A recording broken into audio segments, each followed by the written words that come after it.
Hi dear, I am Mahu. स्वागत है आपका CM studio fun YouTube channel पर। माय डियर, यहाँ मेरे ट्यूटोरियल पब्लिकेशंस के म, आपको वॉल्यूम 2 का ये वीडियो नंबर 5 है और ये सेट नंबर 5 है।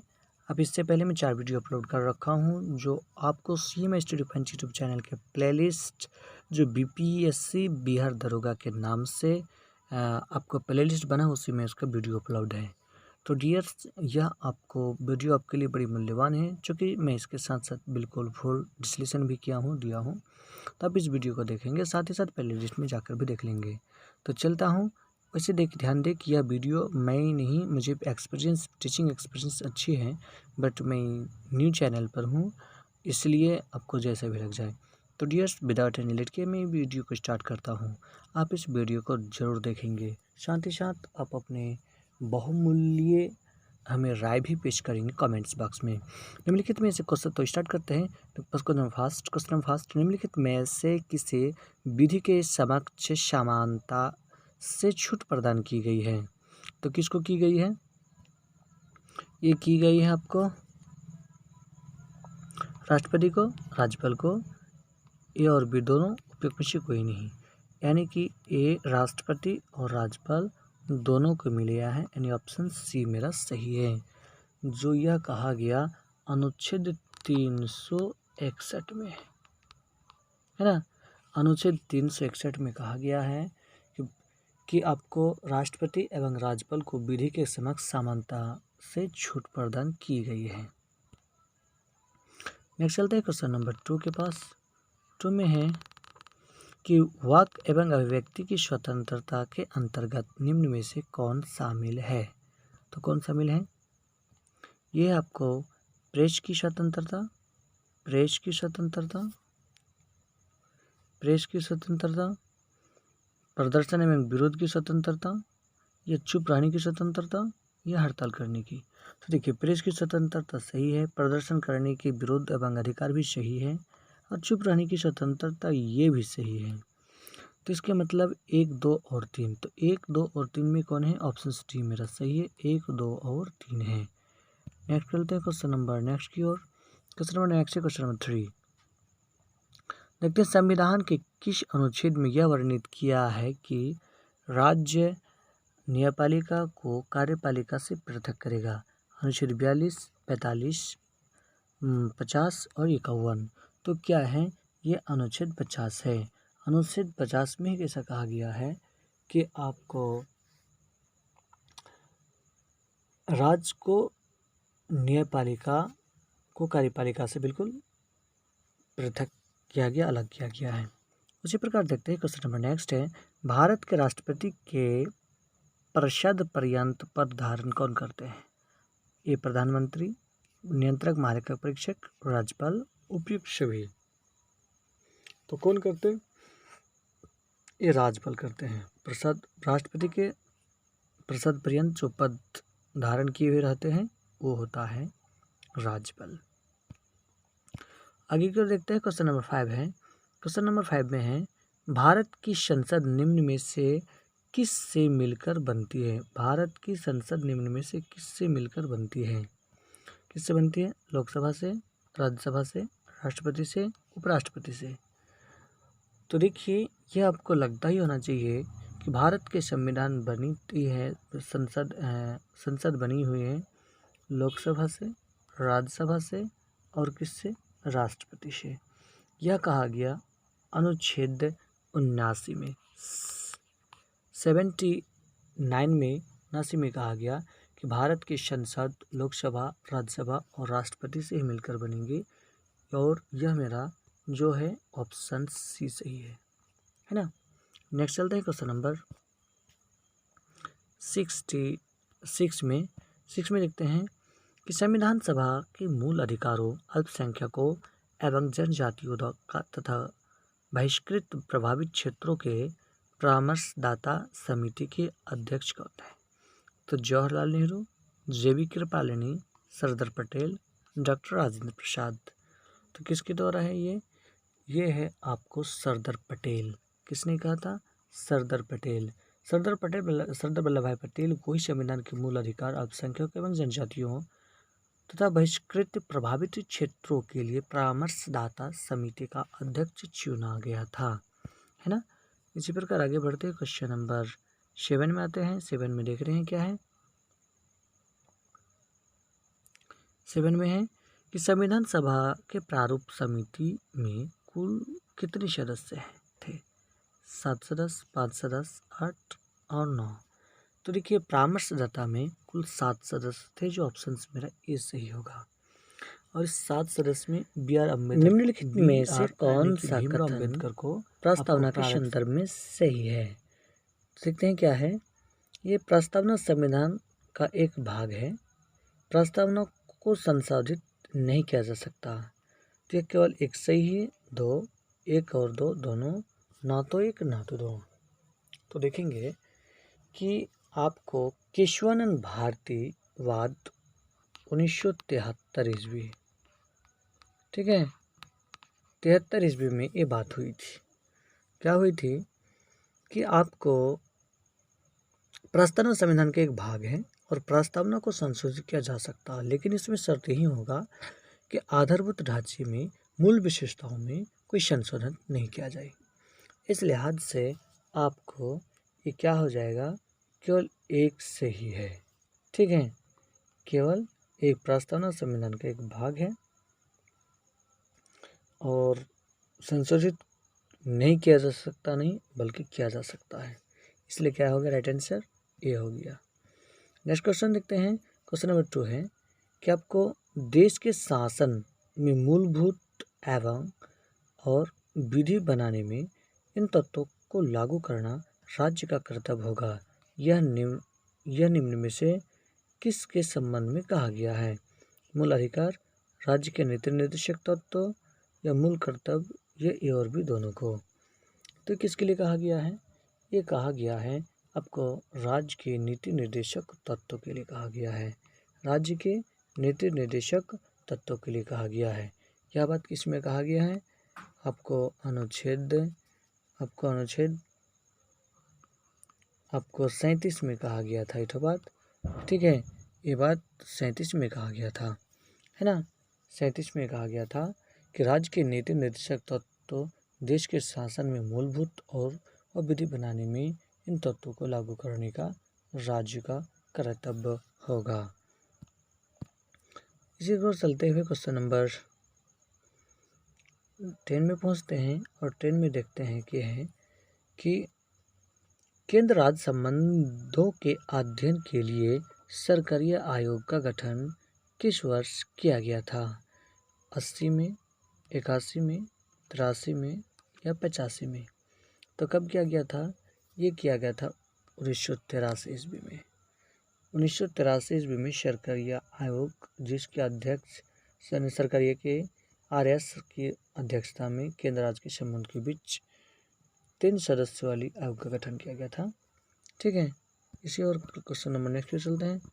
देखिए क्षेत्रीय परिषद के संबंध में निम्नलिखित में से कौन सा कथन सही है। क्षेत्रीय परिषदें संवैधानिक निकाय है ना, और संगठन राज्य पुनर्गठन, इनका गठन राज्य पुनर्गठन अधिनियम 1956 के आधार पर किया गया है।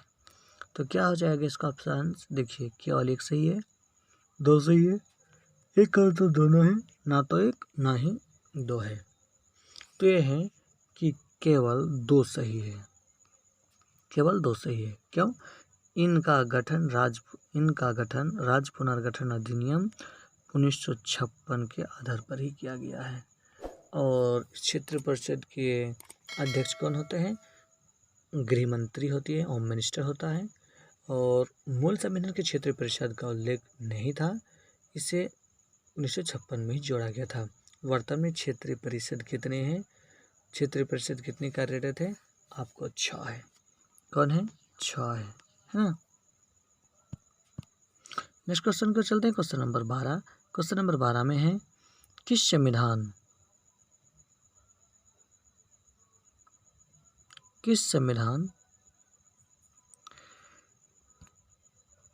संविधान संशोधन अधिनियम द्वारा यह प्रावधान किया गया कि राष्ट्रपति राष्ट्रीय आपातकाल की उद्घोषणा केवल मंत्रिमंडल की लिखित सिफारिश प्राप्त होने पर ही कर सकता है। तो किसमें कहा गया? ये 44वें संविधान संशोधन में कहा गया है। यह अधिनियम 1978 द्वारा प्रावधान किया गया था। कब? 1978। ठीक है, 1978 में ये कहा गया था कि राष्ट्रपति राष्ट्रीय आपातकाल की उद्घोषणा मंत्रिमंडल की लिखित सिफारिश प्राप्त होने पर ही कर सकता है, अन्यथा नहीं कर सकता। अगला क्वेश्चन है, भारतीय संविधान में विधि द्वारा स्थापित प्रक्रिया की संकल्पना किस देश के संविधान से गृहीत की गई है? ब्रिटेन से, अमेरिका से, जापान से या कनाडा से? तो किससे है? ये है आपको जापान से। किससे है? ये जापान से। ऑप्शन सी से ही है। नंबर नेक्स्ट क्यों चलते हैं।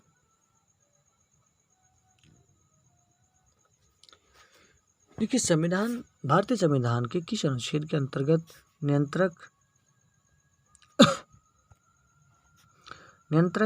एवं महालेखा परीक्षक की नियुक्ति करता है?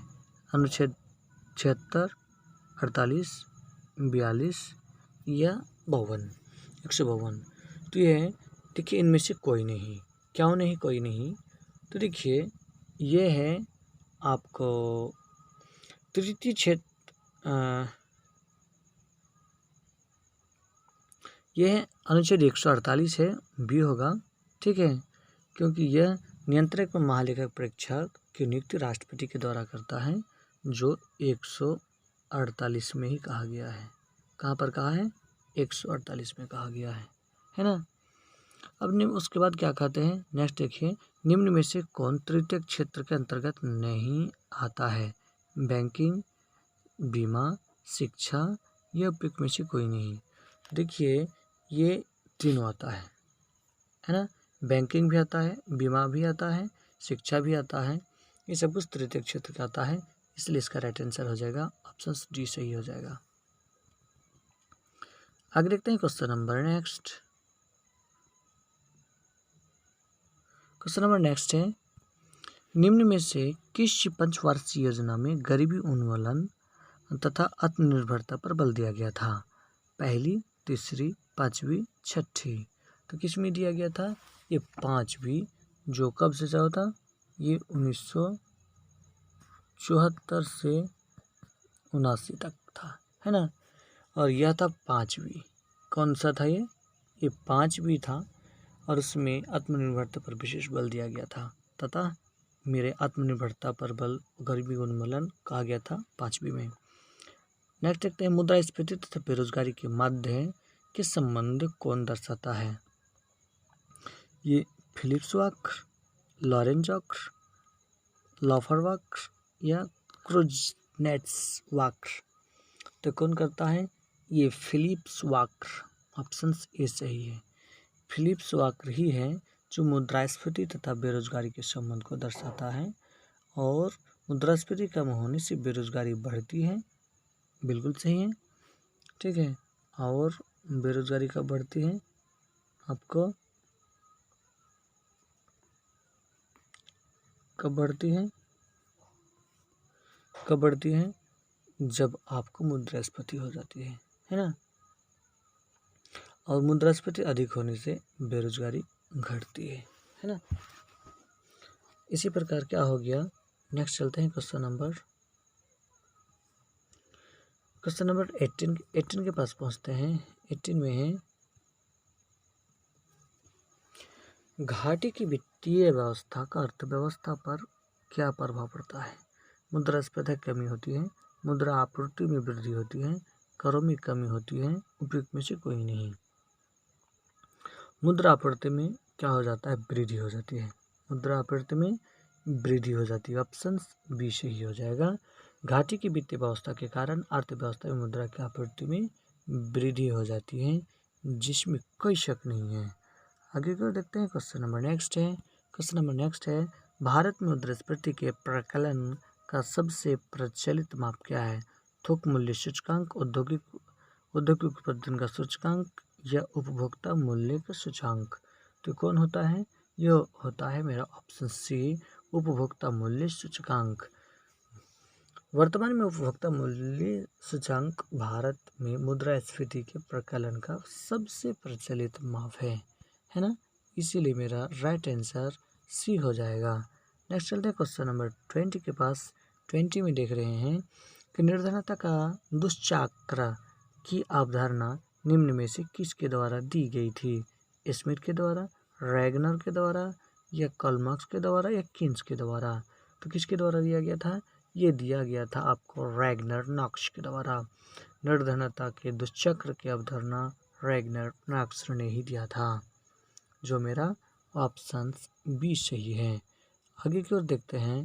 क्वेश्चन नंबर 21 है, प्रथम पंचवार्षिक योजना किस मॉडल पर आधारित था?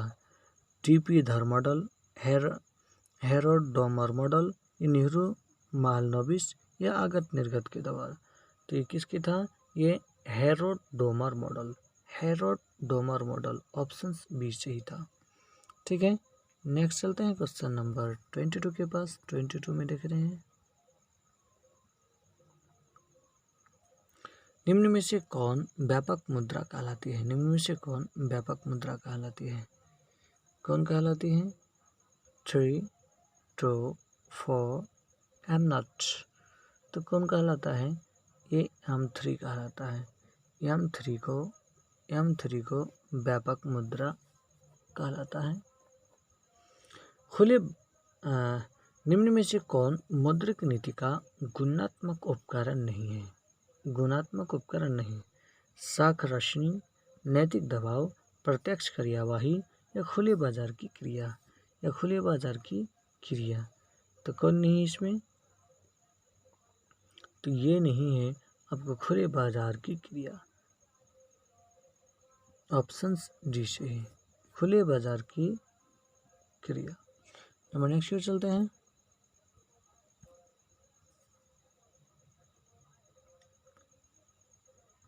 क्वेश्चन नंबर 24, आरबीआई का लेखा वर्ष क्या है? देखिए, आरबीआई का लेखा वर्ष है 1 जुलाई से 30 जून, 1 जून से 30 जुलाई, 1 मार्च से 30 अप्रैल, 1 अप्रैल से 31 मार्च तक। तो क्या है? ये है आपको 1 जुलाई से 30 जून तक आरबीआई का लेखा वर्ष, 1 जुलाई से आपको 30 जून तक। ऑप्शंस मेरा ए सही है। क्वेश्चन नंबर 25 देखते हैं कि यदि प्राथमिक घाटी में ब्याज भुगतान को सम्मिलित कर लिया जाए तो यह निम्न में किसके बराबर होता है? राजकोषीय घाटा के बराबर, राजस्व घाटा, बजट घाटा, या मौद्रिक घाटा? तो किसके बराबर हो जाता है? राजकोषीय घाटा के बराबर हो जाता है। किसके बराबर होता है? राजकोषीय घाटा। ठीक है, प्राथमिक घाटा में राजकोषीय घाटा माइनस ब्याज भुगतान ही होता है, और राजकोषीय घाटा को प्राथमिक घाटा प्लस ब्याज भुगतान के योग के बराबर भी कहा जाता है। आगे क्यों चलते हैं। क्वेश्चन नंबर नेक्स्ट है 26 है। 26 में देख रहे हैं, 26 में देखें, निम्न में से भारत में किस समूह की चट्टानें धात्विक खनिजों का प्रमुख स्रोत है? धारवाड़, गोंडवाना, टर्सीरियर समूह, या विंध्यान समूह? तो किसके द्वारा है? ये होता है धारवाड़ समूह। किसके होता है? ये धारवाड़ समूह से होता है। धारवाड़ समूह की चट्टानें अत्यधिक धात्विक है। इसमें सोना भी पाए जाते हैं, लोहा भी पाए जाते हैं, मैग्नीज भी पाए जाते हैं, अभ्रक भी पाए जाते हैं, कोबाल्ट, तांबा, सीसा, ये सब इस खनिज में पाए जाते हैं। किसमें? धारवाड़ में। किसमें? धारवाड़ में। आगे की ओर चलते हैं। क्वेश्चन नंबर 27 है, निम्नलिखित में से कौन सम्मिलित नहीं है? तो कौन सम्मिलित नहीं है? ये देखिए, कुद्रेमुख लोहा के लिए, कोलर सोना के लिए, कोडरमा चांदी के लिए, जावर सीसा जस्ता के लिए? तो ये जो सही है ये है आपको ऑप्शन सी है, कोडरमा चांदी के लिए प्रसिद्ध नहीं बल्कि कोडरमा अभ्रक के लिए प्रसिद्ध है। किसके लिए? ये अभ्रक के लिए बिल्कुल प्रसिद्ध है, इसलिए ये सही सम्मिलित नहीं करता है। ठीक है, नेक्स्ट चलते हैं क्वेश्चन नंबर 28 में देखिए, 28 में निम्न में से कौन पेट्रोलियम का सबसे बड़ा उत्पादक राज्य है? राजस्थान, असम, महाराष्ट्र, गुजरात। तो कौन है? ये है आपको राजस्थान। ये है आपको पेट्रोलियम का सबसे बड़ा उत्पादक राज्य राजस्थान है। नंबर नेक्स्ट की ओर चलते हैं। क्वेश्चन नंबर नेक्स्ट है, असम राज्य की राजधानी कहाँ है? तो असम राज्य की राजधानी कहाँ है? ये गुवाहाटी, अगरतला, शिलोंग, यूपिक में से कोई नहीं। तो इसकी कहाँ है? ये उपयुक्त में से कोई नहीं, क्योंकि आसाम की राजधानी क्या होता है? दिसपुर, है ना। आसाम की राजधानी दिसपुर, इसलिए इसका राइट आंसर डी हो जाएगा, कोई नहीं। आगे को देख, निम्नलिखित में से कौन सी जलधारा प्रशांत महासागर की ठंडी जलधारा है? Humboldt, Venezuela, Falkland, Labrador. तो ये कौन है? आपको हम्बोल्ट है। कौन है? हम्बोल्ट है, जो प्रशांत महासागर की ठंडी जलधारा है। ठीक है, आगे की ओर चलते हैं। क्वेश्चन नंबर 31 के पास, निम्न में से कौन सा देश स्थलबद्ध है? कौन सा स्थलबद्ध है? फ्रांस है, जर्मनी है, फ्रांस है, स्विट्जरलैंड है, इटली है। तो ये कौन है? आपको स्विट्जरलैंड है। कौन है? स्विट्जरलैंड है। नंबर नेक्स्ट की ओर चलते हैं। निम्न में से कौन सी नदी हिमालय की प्रवर्ती नदी नहीं है?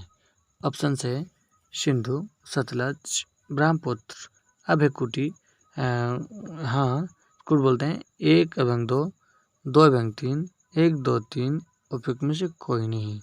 तो कौन हो जाएगा इसका? इसका हो जाएगा, देखिए ये तीनों सही है, 1, 2 और 3 सही। ठीक है,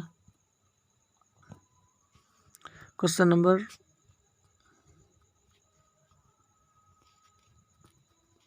33, अंतर्राष्ट्रीय तिथि रेखा किस महासागर से होकर गुजरती है? किस महासागर से? हिंद महासागर, अटलांटिक, प्रशांत महासागर, बी और सी। तो किससे गुजरती हैं? ये गुजर जाती हैं आपको प्रशांत महासागर से। ऑप्शन सी सही है। कर्क रेखा निम्न में से किस देश से होकर नहीं गुजरती है? बाहामास से, लीबिया से, ब्राज़ील से, यूएई से।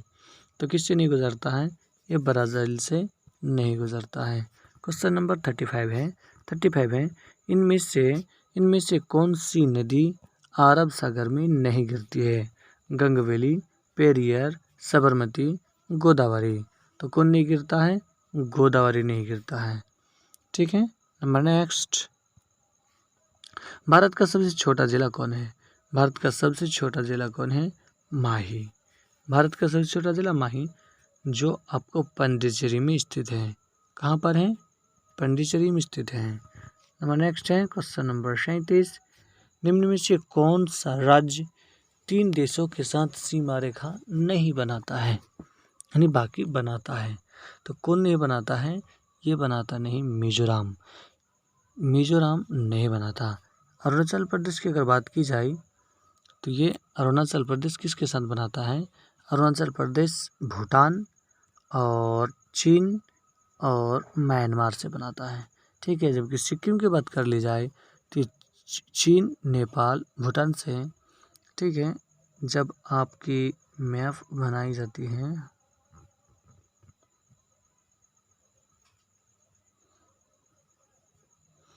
है ना, तो इस तरह से है।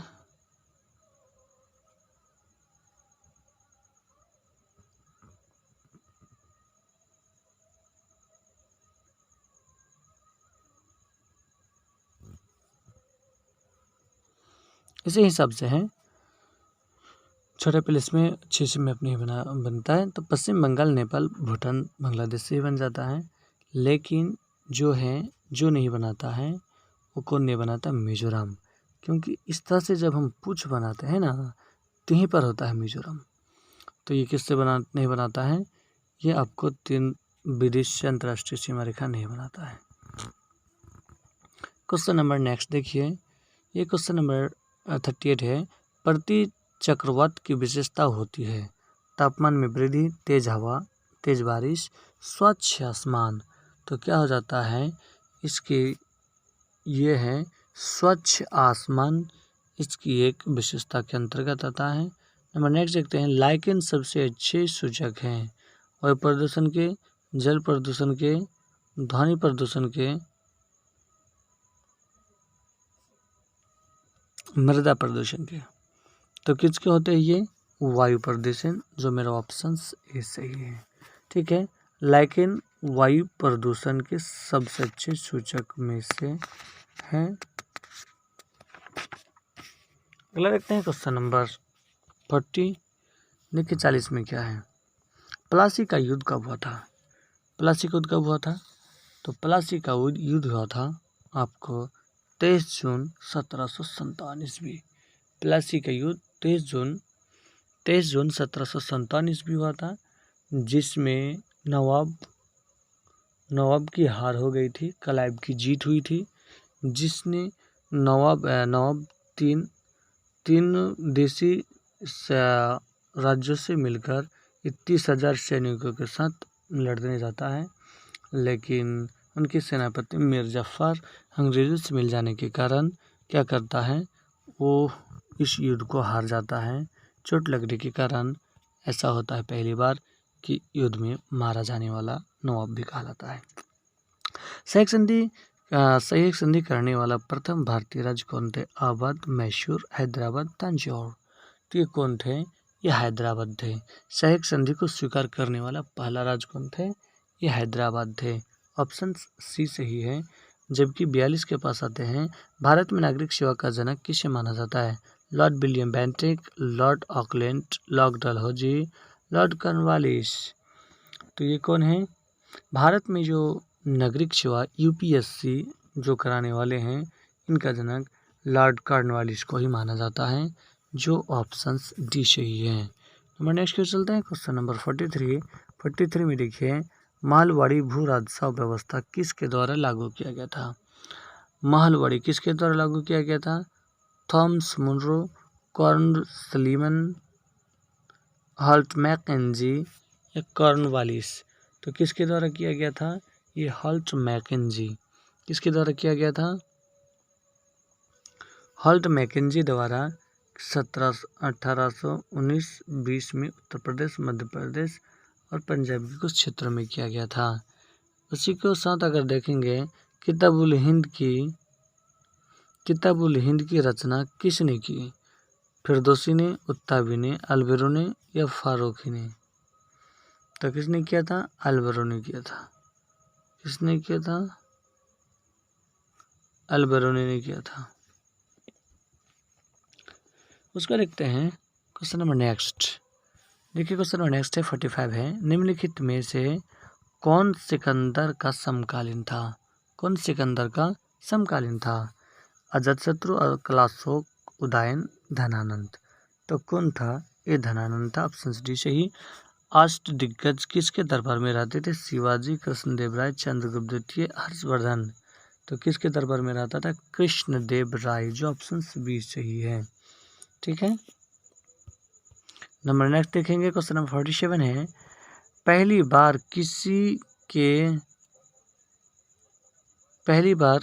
किसी के साथी होने का प्रमाण कहाँ से प्राप्त होता है? समुद्रगुप्त के प्रयक्ष प्रस्तुति या भानुगुप्त के अभिलेख से, हाथीगुम्फा के अभिलेख से और कौशाम्बी अभिलेख से। तो किससे प्राप्त हुआ था? किससे प्राप्त हुआ था? ये प्राप्त हुआ था आपको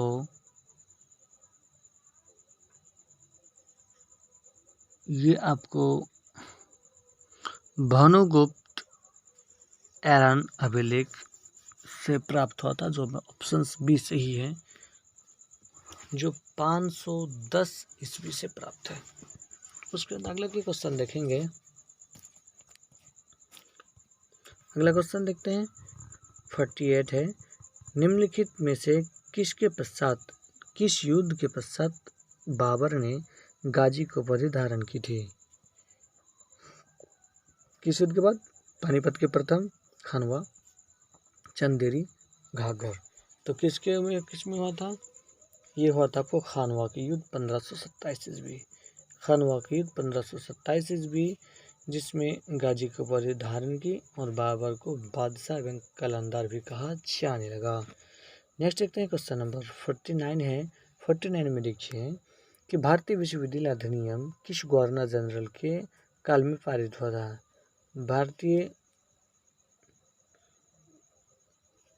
भारतीय विश्वविद्यालय अधिनियम किस गवर्नर जनरल के काल में पारित हुआ था।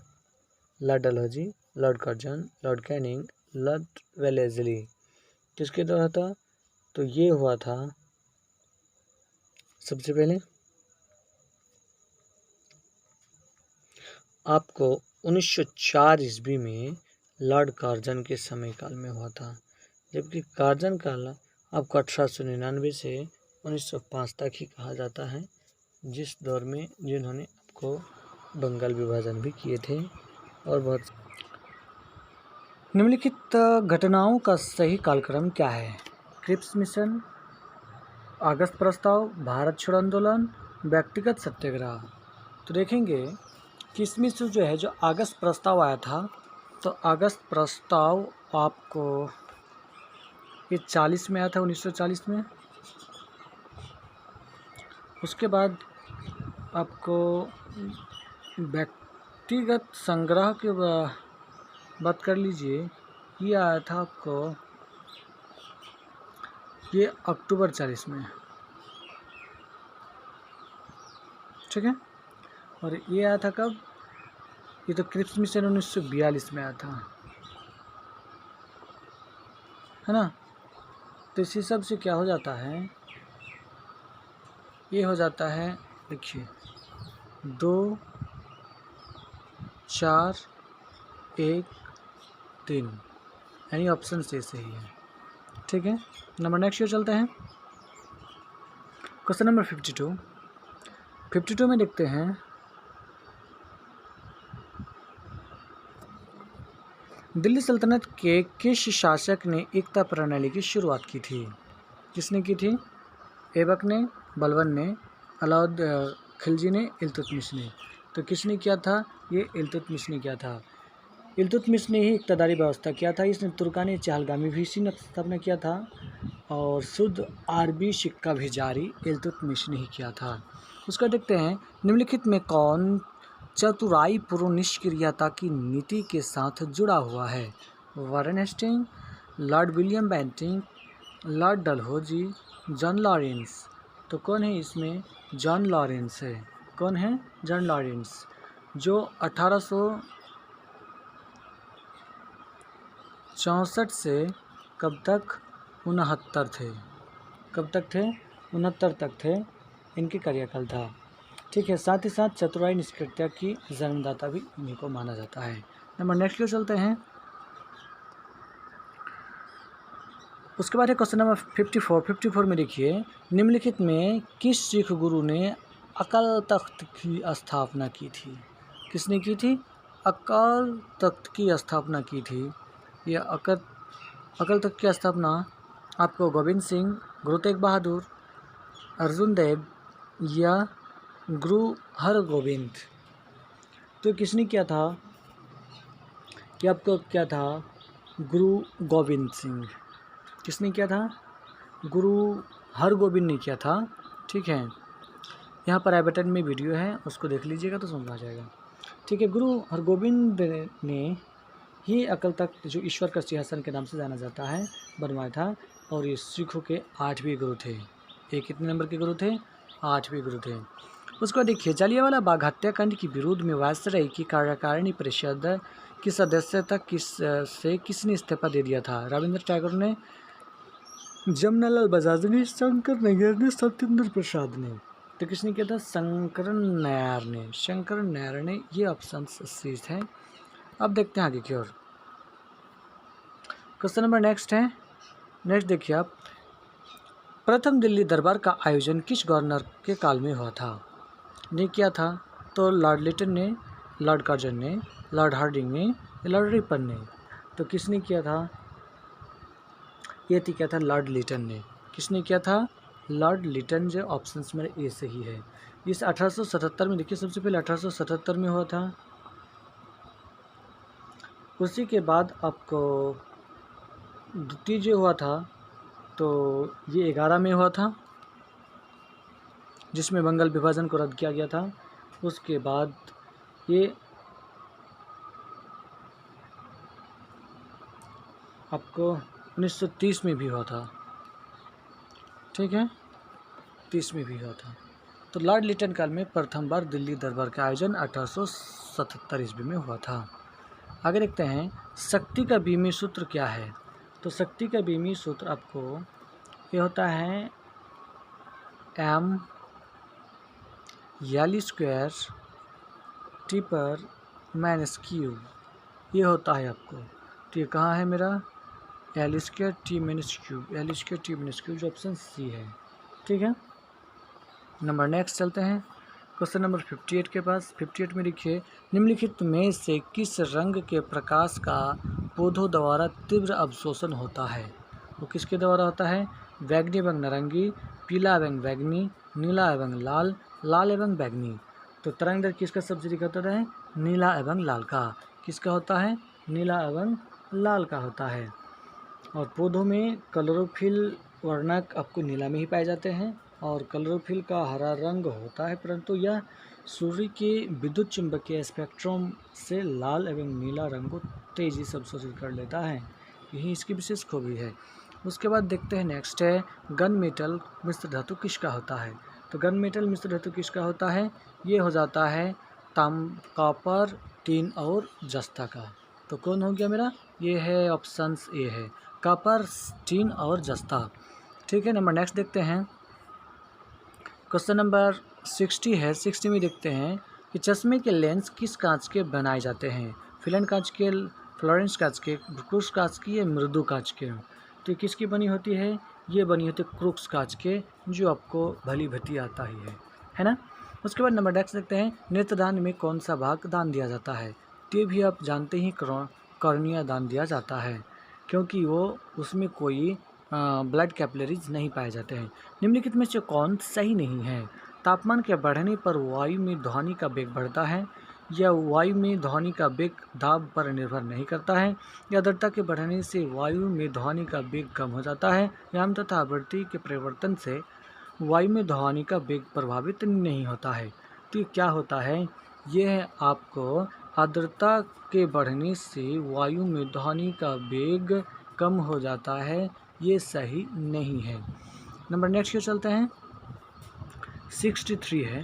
63 में देखिए क्या है, 63 में है आपको प्रत्यावर्ती धारा को दिष्ट धारा में परिवर्तन करने युक्ति को क्या कहते हैं, इन्वर्टर कहते हैं, रेक्टिफायर, ये ट्रांसफार्मर। तो क्या है, ये तो आपको पता है कि रेक्टिफायर चाहिए, सी को डीसी जिसको बदलना होता है रेक्टिफायर का काम होता है। जबकि 64 में है जब बर्फ़ पिघलती है तो क्या होता है, तो जब बर्फ़ पिघलेगी तो बर्फ़ का घनत्व कम आयतन ज़्यादा, तो घनत्व कम आयतन ज़्यादा, तो पिघल गया तो आयतन उनके घट जाएगा, क्या हो जाएगा, आयतन घट जाएगा। नंबर नेक्स्ट चलते हैं क्वेश्चन नंबर 65 है। 65 में देखिए सिल्वेनाइट निम्नलिखित में से किसका एक अयस्क है। तो सिल्वेनाइट किसके हैं, आपको सिल्वेनाइट आपको अयस्क होता है कैल्वेनाइट और सिल्वेनाइट सोना का ये बड़ी चर्चित अयस्क है। उसके बाद देखते हैं इसको सम्मिलित करना है, वह सम्मिलित कीजिए। देखिए कि ये लाइपेज है, कार्बोहाइड्रेट का पाचन करता है, ट्रिप्सिन किसको क्या करता है, तो इसको आपको ढंग से देखना है। तो सही बात है, जो लाइपेज है तो वसा का पाचन करता है, लाइपेज किसका काम करता है, वसा का पाचन करता है, ठीक है। ट्रिप्सिन की बात बोल लीजिए तो प्रोटीन का पाचन करता है। इमाइलेज की बात कर ली जाए तो इमाइलेज कार्बोहाइड्रेट का पाचन करता है, ठीक है। और रिप्सिन की बात कर ली जाए तो जो बचता है, जो आपके जानकारी से नया है, यानी 4 3 1 2, 4 3 4 3 1 2, 4 3 1 2 का है, 4 3 1 2 देखिए 4 3 1 2, ठीक है। ये हो गया बिल्कुल सही। आगे बढ़ते हैं, देखते हैं आगे बढ़ते अगला क्वेश्चन है किस उत्प्रेरक की उपस्थिति में खाद्य वनस्पति तेल वसा में परिवर्तित किए जाते हैं। तो किसकी उपस्थिति में, हाइड्रोजन, निकेल, ऑक्सीजन या मैग्नीशियम। तो किसके, मैग्नीशियम, तो किसके, ये किया जाता है निकेल, ये निकेल ही इसका बड़ी मास्टर होता है, जो सभी में इसी को उपयोग किया जाता है। उसके बाद देखें, अर्जुन पुरस्कार 2020 से सम्मानित मनीष नरवाल का सम्मान निम्न में से किस खेल से था? तो ये पैरा तैराकी, गोल्फ से, पैराशूटिंग से, टेनिस से। तो किससे है? ये पैराशूटिंग से है। नेक्स्ट को चलते हैं, क्वेश्चन नंबर 69 देखते हैं। अंतर्राष्ट्रीय गांधी पुरस्कार 2020 निम्नलिखित में से किसे प्रदान किया गया? ये sir David Attenborough, N S. Dharmsukh, Greta Thunberg, R Ramanuj. तो किसको किया गया है? ये एन.एस. धर्मसुख। ऑप्शन बी सही है, जो आपको 2020 में अंतर्राष्ट्रीय पुरस्कार गांधी पुरस्कार से इसे अर्जित दिया गया है। ठीक है, नंबर नेक्स्ट पे चलते हैं। नंबर नेक्स्ट देख रहे हैं आपके सामने है कि 13वीं इंडियन प्रीमियर लीग 2020 किसे मोस्ट वैल्यूएबल प्लेयर का पुरस्कार मिला है? किरण पोलार्ड को, के.एल. राहुल को, देवदत्त पडिक्कल को या जोरफा आर्चर को? तो किसको मिला है? जोरफा आर्चर को। किसको मिला है? जोरफा आर्चर को। ठीक है, ये आपको 13वीं इंडियन प्रीमियर लीग में 2020 में मोस्ट वैल्यूएबल प्लेयर के नाम से इसे जोरफा आर्चर को ही मिला है। ठीक है, जबकि किरण पोलार्ड को बात मिले तो super striker of the season, KL. Rahul की बात कर ली जाए तो इन्हें ऑरेंज कैप और game changer of the season कहा गया। देवदत्त को Padikkal of emerging player of the tournament एवं ट्रेट वोल को power player of the season के सीजन का पुरस्कार दिया गया है। ये सारी बात इस तरह से थी। नंबर नेक्स्ट देख रहे हैं, 14वां विश्व कप क्रिकेट किस देश में आयोजित किया जाएगा? देखिए 14वां की बात की जा रही है, तो 14 विश्व कप कब होगा? तो सबसे पहले देखिए कि 19 में हुआ, 4 साल बाद कब होगा? 23 में होगा। 23 में होगा। 23 में कहाँ होगा? आपको भारत में होगा। 23वां कहाँ पर होगा? भारत में होगा। तो 24वां कहाँ? 14वां कहाँ होगा? तो ये हो जाएगा आपको दक्षिण अफ्रीका में। 14 कहाँ हो जाएगा? ये दक्षिण अफ्रीका में होने वाला है। ऑप्शन भी सही है। नंबर नेक्स्ट देखते हैं, स्पिरिट ऑफ क्रिकेट के लेखक कौन है? स्पिरिट ऑफ लेखक Saurabh Ganguly, Steve Waugh, Bradley या ब्रायन लारा? तो कौन है? Steve Waugh. ऑप्शन बी सही है, जो सेंचुरी इज नॉट इनफ नामक पुस्तक भी लिखा सौरभ गांगुली ने लिखा है। ठीक है, आगे कर चलते हैं। नवंबर 2020 में शंघाई सहयोग संगठन का विश्व शिखर सम्मेलन किस देश की अध्यक्षता में आयोजित किया गया? तो किसके द्वारा किया गया है? ये किया गया है आपको भारत, रूस, चीन, कजाकिस्तान। तो किया गया है ये रूस के द्वारा। ठीक है, नंबर नेक्स्ट देखते हैं। नंबर नेक्स्ट है क्वेश्चन नंबर 74 है। 74 में देखिए बड़े आसान से हैं। क्या है? यह किस वर्ष तक भारत से पूर्ण रूप से मलेरिया उन्मूलन का लक्ष्य रखा गया है? 24, 25, 28, 30। वैसे हाल ही में आपको क्या हो गया? चाइना से हो चुका है। तो ये है आपको 2030 तक लक्ष्य रखा गया और 2025 तक टीबी को मुक्त होने की बात रखी गई। टीबी 25। ठीक है, आगे क्यों देखते हैं। अक्टूबर 2020 में निम्न में से कौन युद्ध सेवा मेडल पाने वाली भारत की पहली महिला बन गई है? शिवानी कपूर, मिंटी अग्रवाल, हिना जायसवाल या गीता कपूर? तो कौन पाया है? ये पाया है आपको मिंटी अग्रवाल। कौन पाया है? ऑप्शन बी सही है, मिंटी अग्रवाल। अब देखते हैं फ्रेंच ओपन 2020 के महिला एकल खिताब की उपविजेता कौन थे? जबकि आपको पता होना चाहिए कि इसके विजेता कौन थे। तो विजेता आपको तो थे राफेल नडाल एवं उपविजेता नोवाक जोकोविच। तो जब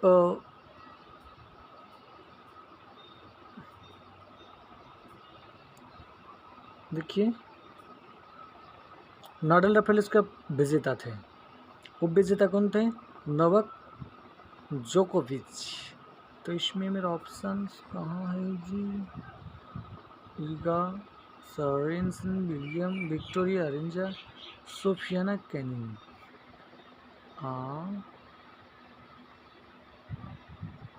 सॉरी, ये है आपको ठीक। ईगा सवेतक एवं उपविजेता था सोफिया कैनिन। ठीक है, हमने दूसरा बोल दिया था। ठीक है, जैसे कि ये था पुरुष एकल खिताब विजेता के बारे में बोल रहे थे, राफेल नाडाल थे, और उपविजेता था नोवाक जोकोविच। ठीक है, फ्रेंच ओपन 2020 की महिला एकल खिताब विजेता था ईगा स्वेतक। यहाँ पर उल्टे ख्याल भूल हो रहे थे, इसलिए सॉरी। ठीक है, ये महिला है और हम बोल रहे थे पुरुष के बारे में बात कर रहे थे, तो इसलिए हमको ऑप्शन नहीं मिले। तो नेक्स्ट करता हूँ, एशिया पावर इंडेक्स 2020 में किस देश को पहला स्थान प्राप्त हुआ है? भारत को, चीन को, अमेरिका को या रूस को? तो किसको प्राप्त हुआ है? ये प्राप्त हुआ है अमेरिका को। किसको प्राप्त हुआ है? अमेरिका को। नेक्स्ट चलता है, क्वेश्चन नंबर 78 है, जो बाइडेन अमेरिका के राष्ट्रपति बने हैं। तो कौन सा राष्ट्रपति बने हैं? ये है 44, 45, 46, 47। तो कौन बने हैं? ये तो बने हैं आपको, ये आपको 46वां बने हैं, जो ऑप्शन सी सही है। ठीक है, डेमोक्रेटिक पार्टी के जो बाइडेन अमेरिका के 46वें राष्ट्रपति चुने गए हैं। नंबर नेक्स्ट देखते हैं, 38वां आसियान शिखर सम्मेलन किस देश में प्रस्तावित है?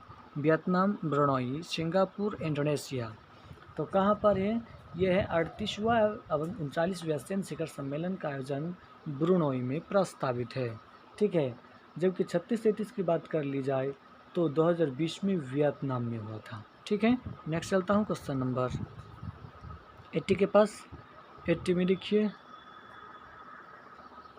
80 में देखिए, तो देखिए 80 में है, निम्नलिखित में से कौन सा कथन अर्थशास्त्र के नोबेल पुरस्कार के संदर्भ में सत्य नहीं है? तो देखिए, अर्थशास्त्र का नोबेल पुरस्कार पहली बार वर्ष 69 में प्रदान किया गया था। ठीक है, ये बात है नहीं है, ये तो बात है। इलिनियर ऑस्ट्रोम अर्थशास्त्र का नोबेल पुरस्कार न पाने वाली पहली महिला है। इसका होल्ड रखता हूँ। अर्थशास्त्र का नोबेल पुरस्कार 2020 संयुक्त रूप से 2 ब्रिटिश अर्थशास्त्रियों पॉल और मिलग्रोम एवं रॉबर्ट बी विल्सन को प्रदान किया गया है। ठीक है, तो क्या बात है? ये भी है। तो इसमें है कि बोला गया पुरस्कार के संदर्भ में सत्य नहीं है, दैट्स मीन सत्य है।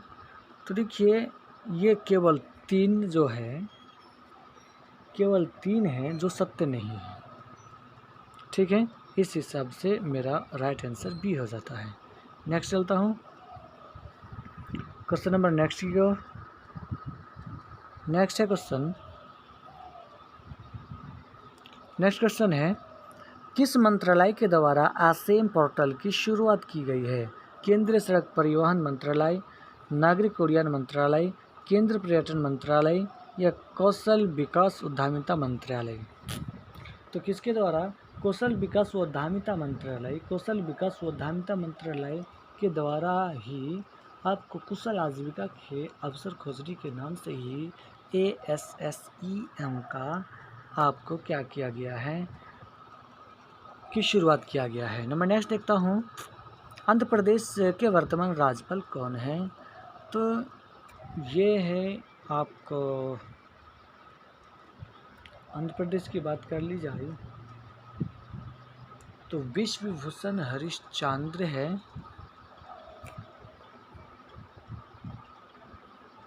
ठीक है, नंबर नेक्स्ट चलता हूँ, भारत सरकार के वर्तमान मुख्य वैज्ञानिक सलाहकार कौन है? अजित डोभाल, के सिवन, के विजय राघवन या कृष्णमूर्ति सुब्रमण्यम? ये कौन है? आपको के विजय राघवन, के विजय राघवन है। दक्षिण एशियाई क्षेत्र सहयोग संगठन के महासचिव कौन है?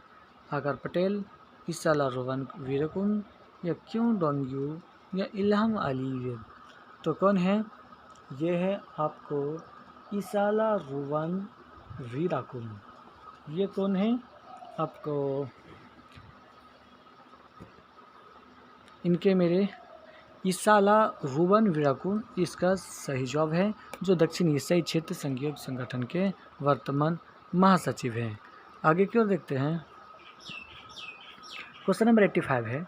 85 नवंबर 2020 में भारत के खगोल विज्ञान में वैज्ञानिक और तकनीकी सहयोग विकसित करने के लिए किस देश के साथ समझौता पर हस्ताक्षर हुआ है? तो स्पेन, अमेरिका, फ्रांस या जर्मनी। तो किन के साथ हुआ है? ये हुआ है स्पेन के साथ। किन के साथ हुआ है? स्पेन के साथ हुआ है। नंबर नेक्स्ट देख रहा हूँ। क्वेश्चन नंबर 86 है। दिसंबर 2020 में बुरेवी चक्रवात से कौन सा राज्य प्रभावित हुआ था? तो कौन सा हुआ था? ये तमिलनाडु हुआ था। कौन हुआ था? तमिलनाडु हुआ था। नंबर नेक्स्ट की ओर देखते हैं। दिसंबर 2020 में आदि महोत्सव का आयोजन कहाँ किया गया था? छत्तीसगढ़ में, उड़ीसा, मध्य प्रदेश या झारखंड? तो कहाँ किया गया था? ये मध्य प्रदेश में किया गया था। कहाँ किया गया था? मध्य प्रदेश में। उसके बाद वैश्विक लोकतंत्र सूचकांक 2020 में भारत का स्थान कौन सा है? 49, 53, 59, 61वां। तो किस में हुआ था? ये 53वां। किस में हुआ था? ये 53वां। और मैं नेक्स्ट चलता हूँ। कपिलाभियन का संबंध निम्नलिखित में से किस मंत्रालय से है? संस्कृति मंत्रालय, शिक्षा मंत्रालय, पंचायती राज मंत्रालय या केंद्रीय ऊर्जा मंत्रालय? तो किसके द्वारा है? इस शिक्षा मंत्रालय ये कपिलाभियन का संबंध है। ठीक है, शिक्षा मंत्रालय। नंबर नेक्स्ट चलते हैं। क्वेश्चन नंबर 90 है। 90 में देखिए, हाल ही में किस राज्य के सूर सरोवर झील को रामसर स्थल का दर्जा दिया गया है? महाराष्ट्र में, गुजरात में, उत्तर प्रदेश में, मध्य प्रदेश में? तो किसको है? ये उत्तर प्रदेश में है। कहाँ पर है? उत्तर प्रदेश में है। जबकि नेक्स्ट है,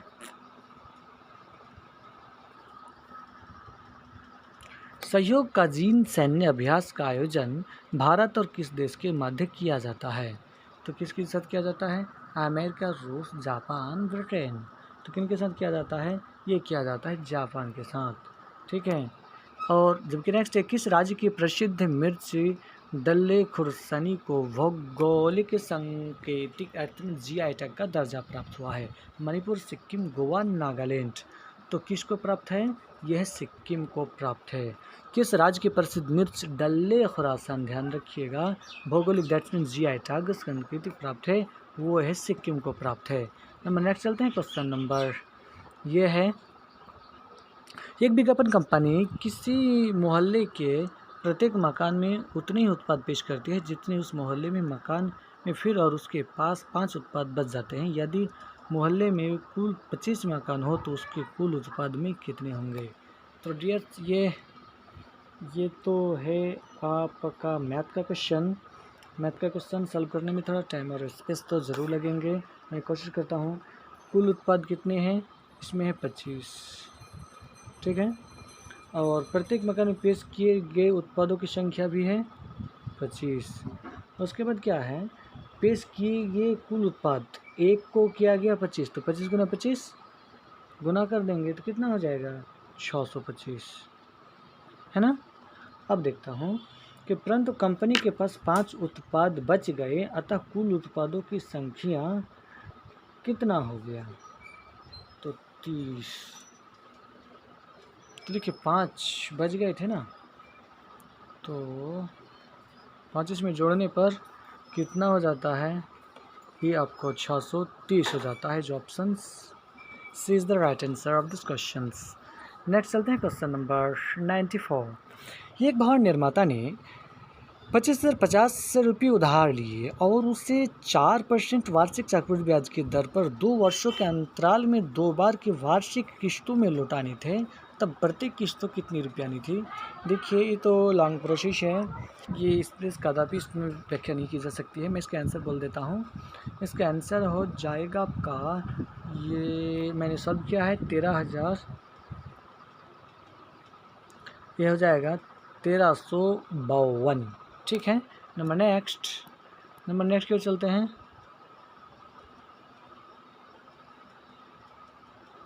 क्वेश्चन नंबर है, एक त्रिभुज की भुजाएं इतना अनुपात में हैं, इसके परिमाप इतना हैं, तो क्या होगा? तो इसका आंसर क्या होगा? तो इसका आंसर भुजाओं का अनुपात जब इतना है तो इसको हम निश्चित संख्या से जोड़ने के बाद इसका कुछ करने से इसका भी आंसर आप ले लीजिए। इसमें सॉल्व करना संभव है और देखिए कि इसका आंसर हो जाएगा कुछ, लेकिन ऐसा तो है नहीं। देखिए 6 है, 4 है, 3 है और ये 6 माइनस 3 करेंगे, उसके बाद इसको जोड़ देंगे तो लगभग 3 गुना 91 बटे 13 7 91, दैट्स मीन 21 होता है ना। तो 21 किसमें है? आपको नहीं है, that's mean none of this, इसमें से कोई नहीं इनका सही आंसर है। नेक्स्ट चलते हैं क्वेश्चन नंबर 96। एक व्यक्ति ने 250 पुस्तक बेची और उन पर 50 पुस्तकों के बिक्री मूल्य के बराबर लाभ प्राप्त हो गए। 250 तो बेची है बट 50 पुस्तक के बिक्री मूल्य के बराबर लाभ प्राप्त हो गए, तो उनके लाभ प्रतिशत कितने थे होंगे? तो देखिए ये तो थोड़ा ट्रिकी क्वेश्चन है, तो भी इसमें स्पेस की आवश्यकता ज़रूर है।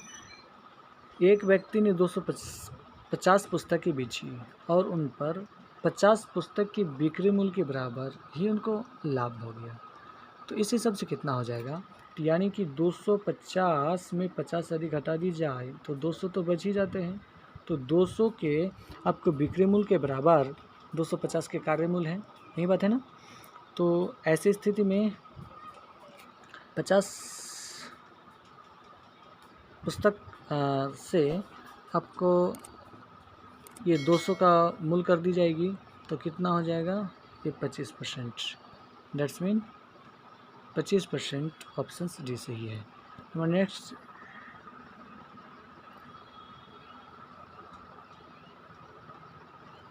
ठीक है, ये नेक्स्ट क्वेश्चन इस प्रकार है। 3 दोस्त क्रमशः 1500, 1800, 2100 भिन्न समय के लिए निवेशित करते हैं और प्राप्त कुल लाभ को बराबर बांटते हैं, तो बताइए कि समय के साथ किस अनुपात में उनकी पूंजी का निवेशित किया गया है। ये उचित है कि इसका आंसर बोल दी जाए, क्योंकि इसका आंसर होगा जो बिल्कुल सही है वो इतने हैं। ठीक है, क्योंकि इसको सॉल्व करने में स्पेस की आवश्यकता है। नेक्स्ट देखता हूँ क्वेश्चन नंबर 98। आसियन किस देश की राजधानी है? आसियन की बात कर ली जाए तो किसकी राजधानी है? तो ये राजधानी है आपको पैराग्वे की। किसकी राजधानी है? ये पैराग्वे की है। नंबर नेक्स्ट देखता हूँ, मुखौटा नृत्य किस राज्य का लोक नृत्य है? तो मुखौटा किसका है? ये तो अरुणाचल प्रदेश का है। मुखौटा लोक नृत्य अरुणाचल प्रदेश का है। नंबर नेक्स्ट, रडर कप किस खेल से संबंधित है? तो रडर कप है ये किससे है? बैडमिंटन से है, गोल्फ से है, लॉन टेनिस से है या टेबल टेनिस से है? तो किससे है? ये गोल्फ से है। ठीक है, तो डियर्स इस प्रकार ये 100 क्वेश्चंस आपको ये पूरा होता है। इस फुल वीडियो को देखेंगे, साथ ही साथ प्ले लिस्ट जाकर भी इसके अलावा और 10 वीडियो उपलब्ध हैं, उस वीडियो को भी देख लेंगे। और ये कैसे लगा अपने बहुमूल्य निर्णय हमें कमेंट्स में ज़रूर दीजिएगा। Thank you.